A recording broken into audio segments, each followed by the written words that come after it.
Mesdames et messieurs, bonsoir. Nous sommes dimanche 5 juillet. Voici les grands titres de ce 20h. La 41e édition de l'opération Grand Ménage a été lancée hier samedi à l'Arabia AC Samo dans la région du Sud Comoé. La RTI, partenaire officiel de cette édition, était aux côtés du ministère de l'Assainissement et de la Salubrité. La ministre Anne-Désirée Oloto et le ministre de la Santé Eugène Aka-Awele ont supervisé l'opération qui vise à donner fière allure aux cités. Fini l'enrôlement sur la liste électorale. Après 2 prorogations, le processus s'est achevé ce dimanche 5 juillet dans les 10 848 centres repartis sur le territoire ivoirien. La CEI engagée à respecter le calendrier électoral s'active pour l'organisation du scrutin présidentiel en octobre prochain. Au moment où prend fin le processus d'enrôlement sur la liste électorale débute sur l'ensemble du territoire ivoirien. Les épreuves écrites du concours du CAFOP pour la session 2020 dans la région du God, 2745 candidats sont en lice. Ils ont composé ce 5 juillet à Gagnoa. Au plan sanitaire, la bataille s'accentue pour venir à bout de la Covid-19. Le virus continue de circuler. Ce dimanche, on dénombre en Côte d'Ivoire 310 nouveaux cas confirmés, 260 nouvelles guérisons. La déclaration du ministère de la Santé dans ce journal.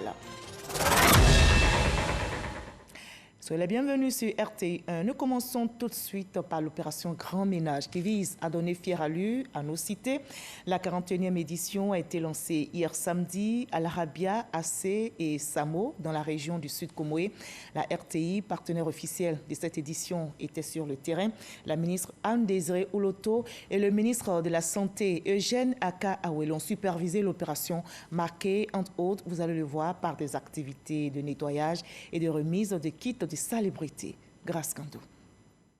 La radiodiffusion télévision ivoirienne RTI, partenaire officiel de la 41e édition de l'opération Grand Ménage dans le Sud Comoé. Première étape, l'Arabia où le coup d'envoi est donné par les ministres de l'Assainissement et de la Salubrité et de la Santé et de l'Hygiène publique en compagnie des autorités locales et cadres de la région. Sensibilisation des populations aux notions d'hygiène, installation du comité local de salubrité, remise de certificats aux ambassadeurs de la propriété et de matériel aux populations. Nous allons sensibiliser la population.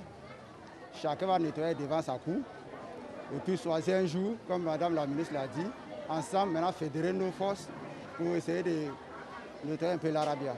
Après l'Arabia, cap est mis sur le village d'Assé. Ici aussi, les populations se sont engagées à toujours prôner les valeurs de propriété pour leur bien-être. Des ambassadeurs de la salubrité ont été désignés, dont le ministre Aka-Awele, et le comité de salubrité de AC a été installé par Fosseni Dambélé, directeur général de la RTI, fils du village.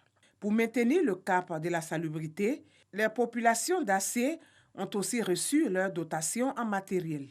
La salubrité, l'assainissement demeure et se perpétue de jour en jour pour éviter, dans un premier temps, la malpropreté, de nous prémunir des différentes maladies telles que la Covid. À l'Arabia comme à AC, les populations ont émis des doléances apportant entre autres sur l'acquisition d'ambulances, la construction d'un centre de santé, de collèges de proximité et l'achèvement de la cantine scolaire. Des préoccupations qui trouvent des échos favorables auprès des 2 émissaires du gouvernement qui comptent y apporter des solutions. Merci à Madame le ministre et au ministre de la Santé, de la RTI, fils de ce village, par rapport à tous ces dons qu'ils viennent de faire à ce village et par rapport à nos doléances qu'ils viennent d'accepter. Dernière localité visitée par la 41e édition de l'opération Grand Ménage, Samo. La population, dans toute sa composante, a aussi marqué son accord pour accompagner cette initiative du gouvernement qui vise à donner fière allure aux villes et communes de Côte d'Ivoire. Remise de certificats aux ambassadeurs de la salubrité, installation du comité local de propriété et remise de matériel étaient également au menu. Nous allons faire en sorte de passer à l'acte, c'est-à-dire faire en sorte de sensibiliser les populations, de bien utiliser le matériel qui leur a été offert et que chacun puisse nettoyer devant sa cour afin que nous puissions avoir une ville, un pays propre. Hommage a été rendu à un opérateur économique qui a réalisé un pont piéton et qui œuvre également pour les actions de salubrité. On a fait un grand pont de Sambo. Là, tout le monde y veut passer, fait pas, on va rentrer dans l'eau. Et puis, on va continuer de faire toujours. Jusqu'à dans 3 mois encore, on va faire un deuxième pont pour faire pour la population de Sambo encore. À Samo, les requêtes ont été aussi présentées par les cadres de cette localité. Entre autres, la dotation de bacs à ordures, d'une ambulance, d'un bloc opératoire, des préoccupations qu'ont également trouvé une oreille attentive. Selon le ministre de la Santé, le bloc sera réhabilité. 1,975 milliard sont prévus pour mettre à niveau 40 hôpitaux. Autre temps fort du grand ménage, le directeur général de la RTI fait don de mobilier de bureau à la sous-préfecture de Beaunois. C'est une initiative à saluer, elle est citoyenne, elle est exemplaire, un modèle à copier. En ce qui concerne le grand ménage, la RTI s'engage aux côtés du gouvernement pour l'accompagner dans ses missions de vulgarisation de ses activités. Mais c'est une initiative qui, pour atteindre le résultat du consommateur final, comme on le dirait par ailleurs, a besoin de l'implication de tout le monde. Des agents économiques, c'est-à-dire des individus, comme des entreprises et des associations. Et en tant qu'entreprise citoyenne, la RTI, qui est au quotidien avec les Ivoiriens, s'est engagée pour être un partenaire important, voire stratégique, pour accompagner le gouvernement, accompagner le ministère de l'Assainissement et de la Salubrité publique, pour que nous obtenions ensemble ce changement social, ce changement de comportement. Le grand ménage dans le Sud Comoé, l'initiative est saluée par le ministre Aka Aoulié, par ailleurs président du conseil régional. En tant que ministre de la Santé, je voudrais m'approprier cette opération en ce sens qu'il s'agit manifestement d'une opération qui est d'actualité à l'heure de la Covid-19, de la pandémie à Covid-19, qui indique clairement que c'est la prévention qui est le premier moyen de lutter contre toutes les pandémies. Après la société de distribution d'eau de Côte d'Ivoire, Sodeci en masse, c'est au tour de la RTI d'associer son image à cette 41e édition de l'opération Grand Ménage. Nous reprenons aujourd'hui à l'initiative du directeur général de la RTI qui a offert également son engagement, l'implication de la RTI à donc cette bataille pour le changement de comportement. Je voudrais donc lui dire merci et à son initiative toujours, nous avons organisé aujourd'hui cette 41e édition et cela nous a permis de visiter les localités de l'Arabia, de Assé et de Samo. Nous avons besoin d'engagement citoyen, des entreprises citoyennes pour nous accompagner, pour accompagner le gouvernement dans cette grande ambition d'inverser la tendance en obtenant donc le changement de comportement de nos concitoyens. Selon la ministre Anne-Désirée Ouloto, l'implication de la RTI à l'opération Grand Ménage doit faire tache d'huile auprès des autres structures. C'est en mars 2017 qu'elle a été lancée par la première dame Dominique Ouattara. La Sodomie veut faire aussi SAMU, la Société d'État pour le développement minier de Côte d'Ivoire, plus que jamais déterminée à jouer pleinement son rôle de moteur du développement du secteur minier. Le ministre Jean-Claude Kwasi veut en faire le second pilier de la croissance économique. Le premier responsable des mines et de la géologie a déroulé son plan et se décline en 6 axes. Walter Amadou Ouattara. La création de valeur, le développement du capital humain et le dialogue social constitue la trilogie d'un plan structuré autour de 6 axes stratégiques majeurs. Ce plan s'inscrit dans le cadre de la restauration de la Sodomie tel que voulu par le ministre Jean-Claude Kwasi. Ainsi, le ministre des Mines et de la Géologie vise l'amélioration des performances opérationnelles et financières de la Sodomie. Le document nommé Plan stratégique 2020-2025 vient d'être examiné lors d'une rencontre entre tutelles et administrateurs de cette structure publique du secteur minier. Un atelier qui présage beaucoup d'espoir selon les participants. Jean-Claude Kwasi s'est félicité de la tenue de cette rencontre de réflexion pour une société d'État pour le développement minier de Côte d'Ivoire, Sodomie, plus forte. À partir de cet examen, nous avons relevé ensemble les points faibles, les ajouts qu'il faut faire pour que ce plan stratégique nous rassemble tous devant le besoin de réaliser des performances au niveau de la Sodomie qui reflètent les attentes du gouvernement et des populations ivoiriennes par rapport à cette société. La SODEMI a été créée en 1962. Ses missions se résument essentiellement à la recherche et à l'exploitation minière sur toute l'étendue du territoire ivoirien. Voilà, des défis restent à relever également au plan sanitaire. La lutte contre le coronavirus s'accentue. La Côte d'Ivoire, notre pays, mise sur la sensibilisation pour venir à bout de cette pandémie.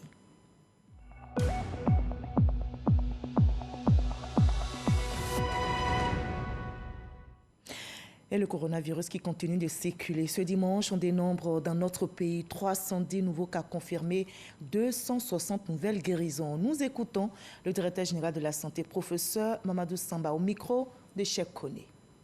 Le ministère de la Santé et de l'Hygiène publique a enregistré ce jour, dimanche 5 juillet 2020, 310 nouveaux cas de Covid-19 sur 2279 échantillons prélevés, soit 13,6% de cas positifs,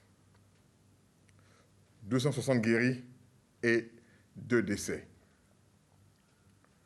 Nous avons noté 2 décès survenus dans un établissement sanitaire privé.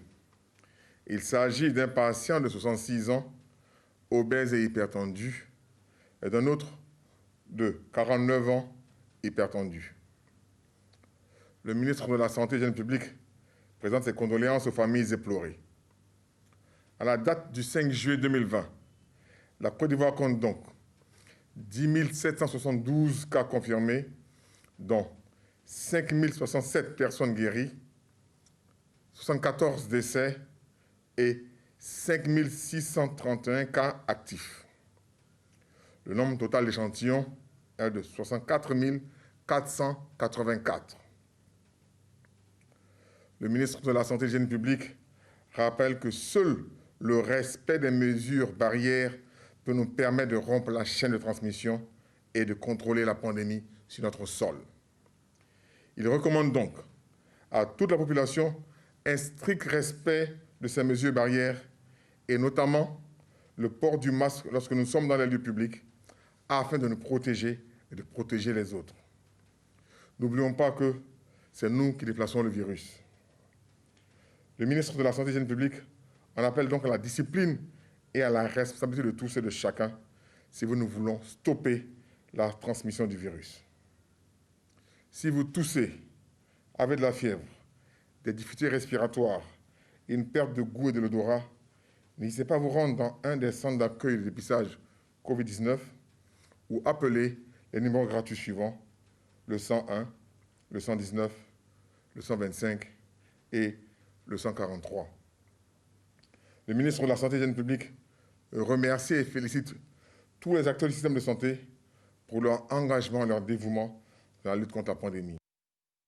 Voilà, la pandémie n'est pas terminée. Respectons les gestes barrières. Le virus continue de se propager, vous l'avez entendu.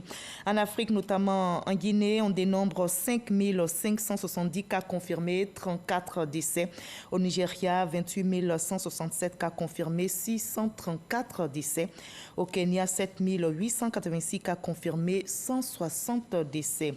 En Afrique du Sud, 187 977 cas confirmés, 3 026 décès. En Égypte, 74 035 cas confirmés, 3 280 décès.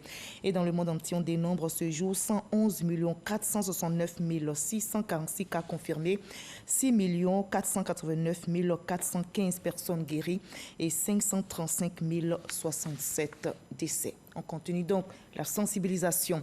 En Côte d'Ivoire, ce dimanche, s'est tenu le 104e point presse quotidien sur la gestion sanitaire et sécuritaire de la pandémie de Covid-19.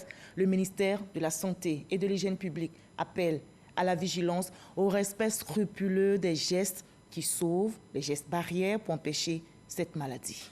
Konaté Moussa. Le laissez-passer reste le seul moyen pour sortir du Grand Abidjan, épicentre de la pandémie de Covid-19. Les contrevenants à cette mesure sont donc interpellés, tout comme ceux qui ne respectent pas le nombre de personnes pour les rassemblements fixés à 50. Il revient de façon constante que certains artistes s'adonneraient à des événements publics au mépris des principes en vigueur sur les rassemblements. Notamment hier, dans un des quartiers populaires de Yopougon, Saisi, le préfet de police d'Abidjan a actionné le district de police compétent à l'effet d'y mettre fin et d'en interpeller au besoin les organisateurs. C'est par ailleurs le lieu de rappeler à nouveau, pour la gouverne de tous, que conformément aux mesures du 7e Conseil national de sécurité, tenu le jeudi 25 juin 2020, les rassemblements sont plafonnés à 50 personnes en un lieu, dans le strict respect des mesures sécuritaires et sanitaires barrières, notamment le port obligatoire de cache-nez, la distanciation d'au moins 1 mètre, tant dans le Grand Abidjan que dans les localités telles que San Pedro, Boaké, Aboasso, où l'on enregistre ces temps-ci plus de 30 cas positifs. La Côte d'Ivoire compte plus de 10 000 cas de Covid-19 à ce jour. Les actions pour stopper la propagation de la maladie s'effectuent tant au niveau sécuritaire que sanitaire. L'adhésion des populations est également souhaitée. La Covid-19 existe bel et bien. Elle est dangereuse et mortelle. Mais elle est évitable et ça dépend de nous seuls dans au moins 80% des cas. Car même si le dispositif était mis en place par le gouvernement pour prévenir ou gérer les cas éventuels, si les populations premières concernées par la maladie et maillons essentiels du dispositif de réponse n'adhèrent pas, il serait difficile de s'en sortir. Et cela serait catastrophique pour le pays tout entier. Le ministre de la Santé et du Jeune Public, le Dr Eugène Akawele, nous invite tous à encore plus d'efforts et d'engagement, tant individuels que collectifs, pour inverser l'évolution actuelle de la pandémie dans notre pays. En quoi faisant? En stoppant urgemment la propagation du virus dans notre pays. Malgré un faible taux de décès et plus de 40% de guérison, la maladie à coronavirus continue de faire des victimes. Il faut donc freiner son élan en observant les gestes barrières. Et on continue de faire des efforts, on respecte les gestes barrières, mais on n'oublie pas d'être solidaire en cette période de crise sanitaire. Vous allez le voir, la LONASI donne l'exemple par des dons aux populations. La Loterie nationale de Côte d'Ivoire vient d'offrir au village de Logbakro, dans le district de Yamoussoukro, une ambulance médicalisée d'une valeur de 33 millions de francs CFA. Cette ambulance permettra au centre de santé rural d'assurer une meilleure prise en charge des patients. Salima Toutia. C'est une ambulance médicalisée qui permettra de sauver des vies dans le district de Yamoussoukro.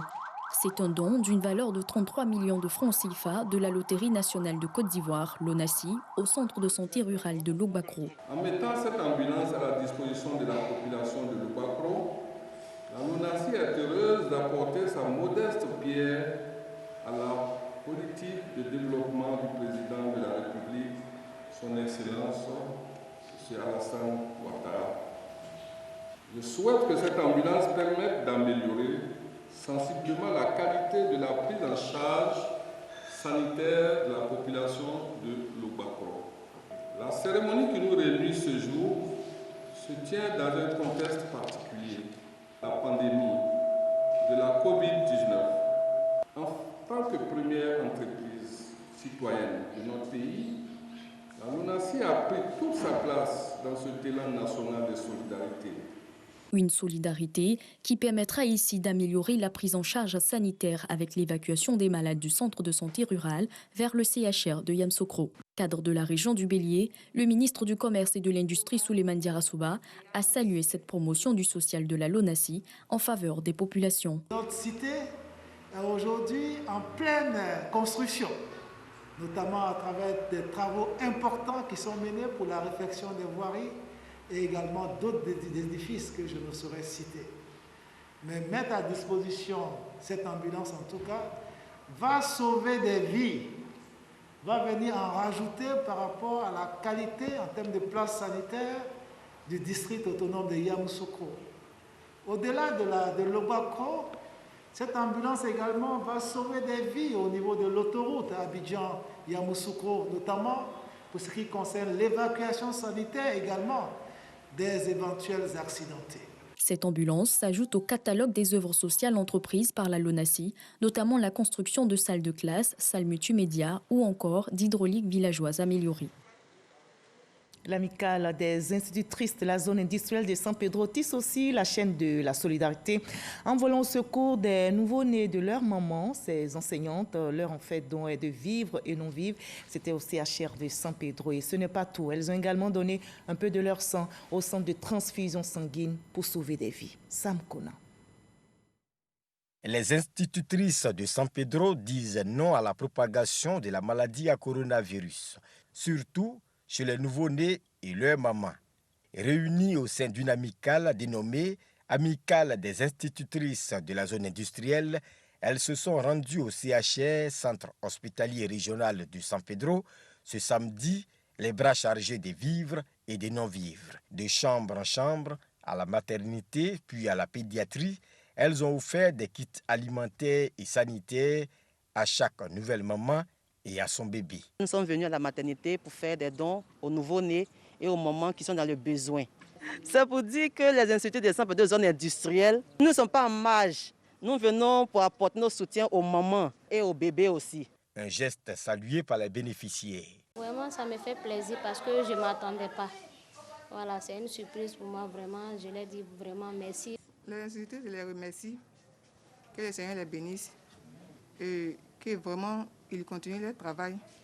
Pour Dambele Keregou, médecin responsable de l'unité de néonatologie du CHR de San Pedro, c'est un ouf de soulagement en cette période de Covid-19. Bien avant ce geste envers les nouveau-nés et leurs mamans, les institutrices de la zone industrielle ont organisé, toujours dans le cadre de la lutte contre la Covid-19, une opération de don de sang au centre de transfusion sanguine. Nous avons fait un don de sang parce que, compte tenu de la maladie, la Covid-19, il y a pénurie de sang. Donc nous venons faire ce geste humanitaire-là pour sauver des vies. Une opération qui a permis de recueillir des dizaines de poches de sang. Voilà des actes de générosité, de solidarité qui pourraient bien inspirer d'autres, notamment les futurs instituteurs adjoints. Sur place ici à Abidjan, ce 5 juillet, c'est le directeur de cabinet de la ministre Kandia Camara qui a lancé officiellement les épreuves écrites pour le concours d'entrée au CAFOP session 2020. Et cette année, environ 60 000 candidats sont en liste, 5 000 seront retenus pour la formation au métier d'instituteur. Didier Nguessan. Lycée technique de Cocody, l'un des 2388 centres de composition du concours d'entrée au centre d'animation et de formation pédagogique CAFOP. Il est exactement 11 heures lorsque la délégation du ministère de l'Éducation nationale, de l'enseignement technique et de la formation professionnelle, conduite par le directeur de cabinet Cabran Assoumou, lance l'épreuve de français, la deuxième de la journée après celle de mathématiques. 20 enveloppes sorties de 2 sacs hermétiquement fermés contiennent les épreuves qui sont distribuées aux candidats, notamment les 25 de cette salle. La première épreuve, je l'ai trouvée abordable avec tout ce qu'on a appris d'ici. On a pu faire ce qu'on pouvait, on a pu rendre ce qu'on connaissait. Je veux devenir institutrice pour aider mes petits frères et petites sœurs qui sont dans les différentes villes qui n'ont pas de maître et maîtresse. Avant le début de la composition, Cabran Assoumou a, au nom de la ministre Kandia Camara, encouragé les candidats. Cette année, ils sont 59 624 candidats, parmi lesquels nous sommes autorisés à ne retenir que 5 000. Il était donc bien que nous venions de la part de Madame le ministre pour porter ces encouragements, pour exprimer son soutien à tous ces jeunes gens qui ont décidé d'embrasser l'un des métiers les plus nobles. Le métier d'instituteur, c'est celui-là qui permet de construire l'enfant qui est le citoyen de demain. Les résultats des épreuves écrites sont attendus le 1er août 2020. S'en suivront les tests psychotechniques le dimanche 9 août. Les résultats définitifs seront proclamés le 25 août 2020 selon le calendrier du ministère. Voilà, je rappelle donc que le concours du CAFOP pour la session 2020 a débuté ce dimanche. Dans la région du Gord où je vous emmène, 2745 candidats ont composé aujourd'hui au lycée moderne de Gagnoa.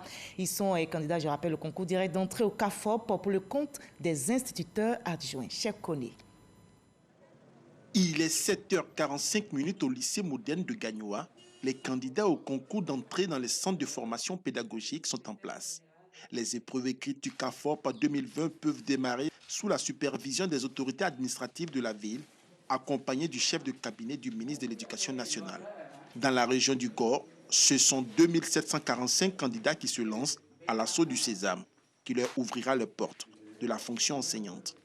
Depuis le bas âge, j'ai été dans le domaine du bénévolat dans les différents établissements privés. Donc, je voulais servir ma nation en donnant aussi mon savoir à mes petits frères et mes collègues. Je suis venue contrôler ce matin. Les épreuves sont abordables. J'ai révisé, je crois qu'avec l'aide de Dieu, ça ira. 300 ont reçu tour à tour la délégation ministérielle. Le chef de la délégation a rassuré sur les dispositions prises afin que les épreuves se déroulent dans de bonnes conditions, tout en faisant respecter les mesures barrières. Nous avons connu une année scolaire légèrement perturbée par le fait, n'est-ce pas, de la pandémie. Et Madame le ministre, avec les services techniques, ont décidé, n'est-ce pas, qu'après la reprogrammation, n'est-ce pas, de tous les examens, de tous les programmes scolaires, a décidé que le concours d'entrée dans les CAFOP se tienne ce dimanche. Donc nous voulons faire en sorte d'allier la compétence académique à la compétence pédagogique. Et c'est pour cela que le gouvernement a décidé que la formation passe de 2 ans à 3 ans, c'est-à-dire une année de formation théorique pure, une deuxième année de formation en alternance entre la formation théorique et la formation pratique, et la 3e année de formation pratique sur le terrain. Ce concours intervient après le recrutement exceptionnel de 10 300 enseignants du primaire et du secondaire en 2019. Voilà, et les candidats au concours direct dans le centre d'animation et de formation pédagogique CAFOP. Ce sont 2020 aussi composés ce dimanche au 5 juillet dans la région de Gbeke dans de bonnes conditions. Les candidats qui frappent ainsi aux portes du CAFOP ont affronté aujourd'hui même les épreuves de français, de mathématiques et de culture générale. Bonne inspiration donc à tous ces candidats au concours d'entrée au CAFOP. On ouvre maintenant la page environnement de cette édition. Le gouvernement ivoirien a décidé de créer un corridor écologique le long de la rivière Saro à Taï. Et le but est de restaurer la connectivité écologique entre le parc national de Taï dans notre pays et le parc de Grébocran au Libéria. Eve Boué, notre correspondant sur place. La phase de mise en œuvre du projet conservation de la biodiversité dans le complexe Taï-Grebo-Sapo est lancée à la préfecture de Taï en présence de l'ensemble des parties prenantes. L'unité d'exécution du projet est présentée. L'objectif est de restaurer la connectivité écologique entre le parc national de Taï en Côte d'Ivoire et le parc national de Grébocran au Libéria. Il y a différentes espèces qui vivent dans ce parc et pour ne pas qu'il y ait des problèmes de consanguinité et pour ne pas que ces espèces arrivent à mourir, il faudrait qu'il y ait un couloir où il y ait des échanges entre les différentes espèces qui vivent aussi bien dans ce parc que dans les autres parcs au Libéria. À Taï, ce couloir ou corridor écologique sera aménagé le long de la rivière Saro sur 6 km et 225 mètres de part et d'autre du cours d'eau. Ce sont près de 150 ménages qui sont impactés. Malgré les 2 années de la phase préparatoire, jalonnée d'études écologiques, économiques et sociologiques, des inquiétudes des populations impactées demeurent. Elles concernent principalement le déguerpissement et les questions liées au développement. Les parents étaient autant dans le parc national de Taï. Les parents ont été chassés sans 5 francs. Tous les biens aujourd'hui sont restés aujourd'hui dans le parc. On voit encore le projet corridor qui vient s'installer dans notre nez. On n'a pas de forêt. Et vous nous demandez encore les 225 de chaque côté de la rivière de Zaro. Est-ce que du jour au lendemain, ça ne va pas s'agrandir comme l'a fait le parc? Donc, les parents ont peur. Il faut que cette fois-ci, que tout le monde s'occupe des préoccupations des populations que nous sommes. Globalement, le développement. Taï a besoin d'un développement, à commencer par la route. Les autorités rassurent que ces soucis seront traités. L'ensemble des préoccupations, que ce soit aussi bien par les populations, aussi bien par les élus, tout cela sera pris en compte Le projet Conservation de la biodiversité dans le complexe Taï-Gribo-Sapo est le fruit de la coopération entre la Côte d'Ivoire, le Libéria et la République fédérale d'Allemagne. Il est financé par la coopération financière allemande KfW à travers la Fondation des parcs et réserves de Côte d'Ivoire à près de 5 milliards de francs CFA. Sa durée est de 5 ans. À terme, il sera géré par les populations avec un statut de réserve naturelle volontaire. Au JT de 13h dans le magazine du dimanche, Hamza Diaby a reçu le conseiller technique chargé de l'assainissement et du drainage au ministère de l'assainissement et de la salubrité. Avec M. Tapé Zékré, ils ont évoqué le point des travaux d'assainissement en cette saison et des pluies, les travaux en cours de réalisation et ce prévu pour que la Côte d'Ivoire ne connaisse plus d'inondations meurtrières. Je vous propose un extrait de leur entretien pour vous faire une idée. Une ville, c'est à une vie, et pour que des équipements soient faits dans une ville, il y a ce qu'on appelle la mise en place des schémas directeurs d'assainissement et de drainage dans notre métier. Et en ce qui concerne Abidjan, effectivement, il y a eu un problème aussi dans les années 60-70, une épidémie qui a provoqué des morts, et c'est comme ça que le premier schéma a été mis en place de 111 à 114. Trècheville était un marécage, Marcouli était un marécage. Allez voir aujourd'hui, en suivant ces schémas directeurs, effectivement, Trècheville aujourd'hui est moins exposé à tout ça. Et ce premier schéma, Abidjan faisait 500 000 habitants. Le premier schéma a été révisé en 1981. Abidjan faisait 1 200 000 habitants.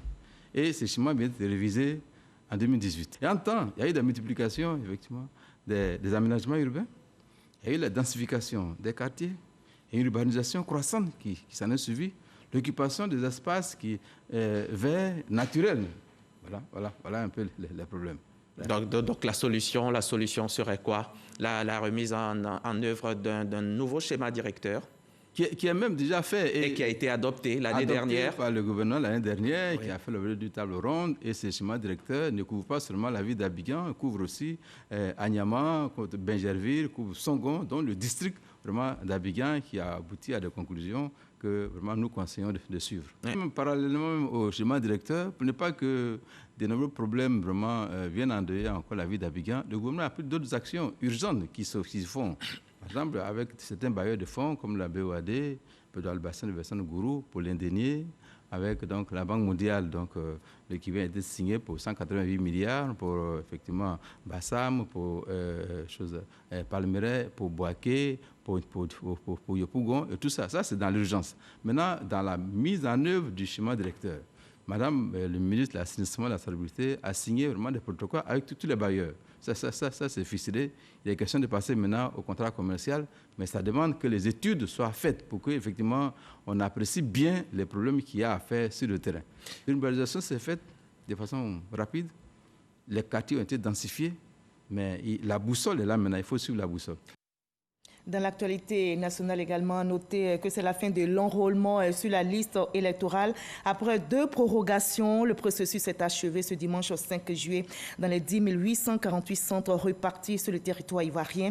L'opération de révision de la liste électorale, initialement prévue du 10 au 24 juin, a été repoussée au 30 juin, puis finalement au 5 juillet à la demande des parties prenantes au processus électoral afin de permettre aux Ivoiriens de s'inscrire massivement sur le listing électoral. La CEI, dans le strict respect du calendrier électoral, s'active pour l'organisation du scrutin présidentiel le 31 octobre prochain. L'opération de révision de la liste électorale s'est bien déroulée dans la région de Nzi. Les coordonnateurs RHDP de cette région, Adama Koulibaly et Ramatali Bakayoko, ont fait le constat sur place à Dimbokro. Ils ont salué la mobilisation des populations à participer à cette opération. Konaté Moussa.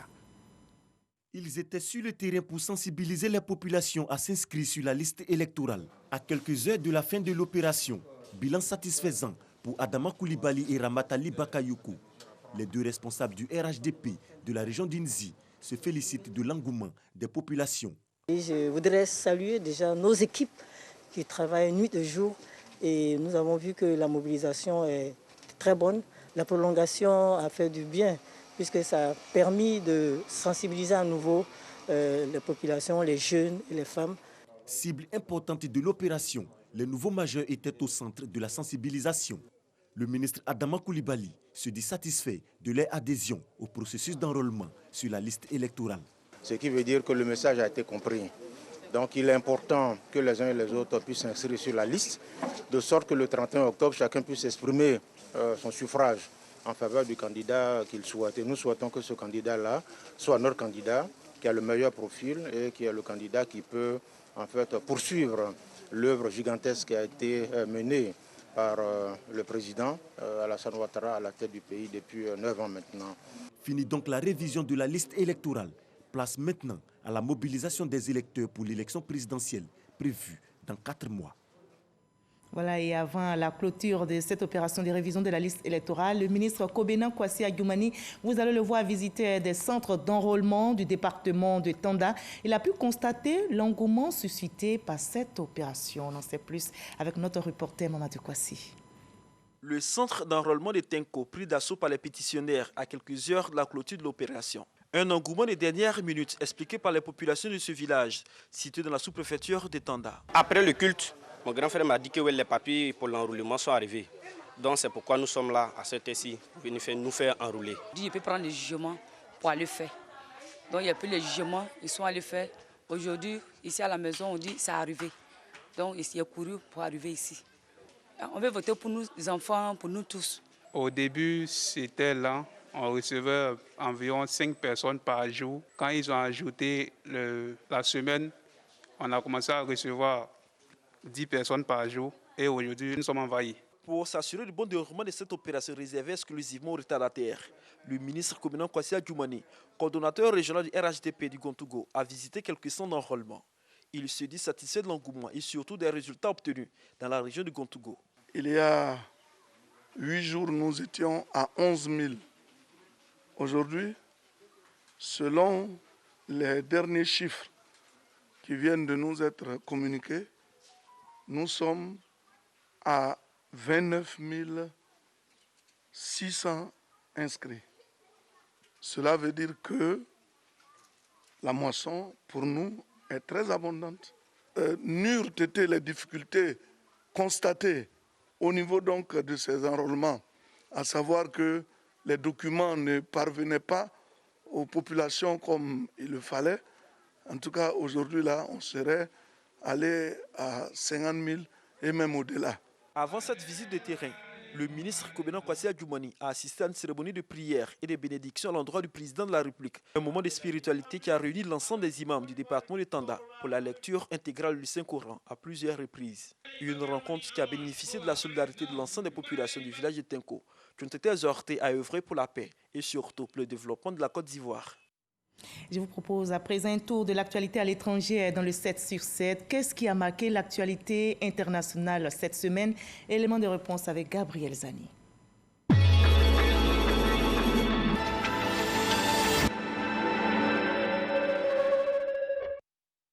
Ce lundi, le coronavirus a désormais causé plus de 500 000 décès dans le monde. La Chine vient d'autoriser son armée à utiliser un vaccin récemment mis au point. La commission militaire centrale du pays a donné son aval pour son utilisation sur des militaires, mais n'a pas précisé si le vaccin serait administré aux 2 millions de militaires que compte l'armée chinoise. Ce vaccin a été conçu par un institut de recherche militaire et une compagnie pharmaceutique. Les pays du G5 Sahel et la France réunis mardi à Nouakchott en Mauritanie pour renforcer les progrès de la lutte contre les djihadistes dans le contexte du coronavirus. Les chefs d'État ont souligné l'urgence de la solidarité agissante dans cette région où se multiplient les attaques terroristes de tout genre. Une rencontre tenue 6 mois après le sommet de Pau en France. Les Russes ont largement approuvé à près de 78% le référendum constitutionnel ce mercredi qui autorise Vladimir Poutine, le président russe, à rester au pouvoir jusqu'en 2036. Vladimir Poutine, au pouvoir depuis 20 ans, a remercié les Russes d'avoir validé les réformes, mais le scrutin a été vivement critiqué par l'Europe et l'opposition. Au Mali, des djihadistes ont tué 9 soldats dans une embuscade à Gouari, dans le centre du pays, après une précédente attaque dans la même région qui a fait une trentaine de morts. Ces hommes armés sont retournés dans le village de Gouari pour attaquer les troupes et incendier des véhicules militaires selon les autorités locales. En France, Jean Castex est nommé nouveau Premier ministre par le président français. Il remplace à ce poste Édouard Philippe, directeur de cabinet de Xavier Bertrand, devenu ensuite conseiller de l'ancien président français Nicolas Sarkozy. Jean Castex était plus récemment connu en France comme la figure du déconfinement. Le gouvernement du nouveau Premier ministre français sera dévoilé lundi. Depuis samedi, des inondations dans la région de Kumamoto, dans l'île de Kyushu, dans le sud-ouest du Japon, ont laissé certains habitants coupés du monde. Selon les autorités locales, une rivière en crue a envahi une maison de retraite suite à des pluies torrentielles. Le bilan s'est élevé à 34 morts ce dimanche. Les secours recherchent toujours 14 personnes portées disparues. Ce dimanche, environ 7,5 millions de Dominicains sont appelés à élire les 2 chambres du Congrès et choisir le successeur de l'actuel président Danilo Medina. La campagne électorale s'est tenue exclusivement en ligne en raison de la pandémie, mais les préoccupations des Dominicains étaient tout autres. Le tourisme, secteur vital de l'économie, est touché par le coronavirus.